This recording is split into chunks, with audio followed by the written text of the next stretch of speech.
Hello students, let us discuss reaction of alcohols with hydrogen halides. The general equation is given in this way. Alcohols, that is represented by ROH, when it react with hydrogen halide, HX is the hydrogen halide, that can be HCl, HBr, HI. In the presence of zinc chloride, it gives rise to alkyl halides plus water. Look at the equation, how this formation of product takes place. Here, there is a removal of a side product, that is water. When the water is removed, the rest of the portion will be get combined, that is RX, that is the alkyl halide, which is also called as haloalkanes. So this is a reaction which we have already discussed in the preparation of alkyl halide. So look at the equation once again. ROH, R is the alkyl group. OH from here, that means there is a cleavage of CO bond, because this comes in the reaction, that is a reaction of alcohol involving the cleavage of CO bond. Here there is a cleavage of CO bond. So OH from here and H from the halogen halides, that give rise to water. So what is the formation of major product here? That is alkyl halide. When we compare the order of reactivity of halogen halides, these are in this way, that is HI is more reactive than HBr than HCl. That is nothing but due to the bond length, as the size of I is greater in compared to Br and Cl. So greater the size, the bond length will be greater. So easy to break, therefore these are more reactive. HI is more reactive than HBr than HCl. So when we compare the reactivity of hydrogen halides, HI is the most reactive. And similarly, when we compare the reactivity of alcohols, these are in this way, that is primary, secondary, tertiary. As we have already discussed, tertiary alcohols shows greater reactivity because of 3R. Because of 3 electron releasing group, it shows greater reactivity towards this type of reaction. That means the reaction involving the cleavage of CO bond. So tertiary is more reactive than secondary than primary. Now here this reaction is taking place in the presence of zinc chloride. So here the combination of HX and zinc chloride is called as a reagent, that is called as a Lucas reagent. Alcohols are soluble in Lucas reagent, that is concentrated HCl plus ZnCl2. This combination is called as Lucas reagent. So the alcohols are soluble in the Lucas reagent, but their halides, that is Rx, which is immiscible. Therefore, it produces turbidity in the solution. What do you mean by turbidity? Let us compare this picture.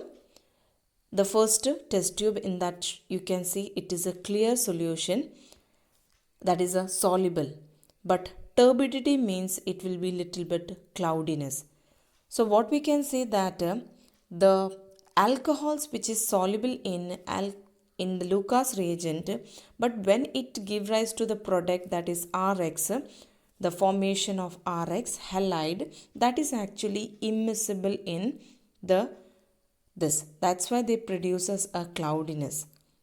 So we can confirm the formation of product by the appearance of turbidity. So if we get a turbid solution, that means the formation of product, that is alkyl halide, is taken place. So let us compare the reactions. That is a reaction of alcohols, primary, secondary and tertiary, with the Lucas reagent. Primary alcohols with the Lucas reagent, it gives rise to halide. That means it gives turbidity only after heating or after 10 minutes. So here you can see there is a formation of alkyl halide. That means the OH from alcohol and H from acid, it will be formed a side product and the rest of them will be giving a major product, that is halide. So this reagent, that is ZnCl2 and HCl, this combination is called as a Lucas reagent. In the case of a secondary alcohol, we get the product same OH and H get combined to form water to form halide. So here the formation of the halide takes place after 5 minutes, because in compared to the primary, secondary is more reactive. So when the primary is giving turbidity after heating only, but the secondary is giving turbidity, that means the formation of product takes place after 5 minutes. So what about the case of tertiary? In the case of tertiary, it gives turbidity immediately within 1 to 2 seconds. That means the formation of product takes place immediately after the adding of Lucas reagent in the tertiary alcohol. We get turbidity immediately when you shake the test tube. So this is a very important distinguished test. In order to distinguish primary, secondary and tertiary alcohol, these are the important laboratorical distinguished test that we used to do in the laboratory. Let us take the examples of primary, secondary and tertiary alcohol reaction with the HCl. So in this you can say this is a primary alcohol. You can check this is a primary alcohol, and when it react with the Lucas reagent, it gives rise to halide. So what you need to do? You have to remove this OH and you have to remove H from here, that result in the formation of water. So what you need to do? You have to keep Cl in that place. How easily you can frame this product? Nothing. What you need to do? Need to remove the OH and keep the Cl in the place of that. So try the second one. In the second one, it is a secondary alcohol. So remove this OH and keep one Cl here. So that is the product. In the case of tertiary, you can see this OH, you remove this OH and keep one Cl here. So here you can see there is a formation of water as a side product. So it gives rise to the product, that is halides. So these are the examples of primary, secondary and tertiary alcohol. It's a very important distinguished test which we used to do in the laboratory in order to distinguish primary, secondary and tertiary alcohol. So this is all about the reaction of alcohol involving the cleavage of CO bond.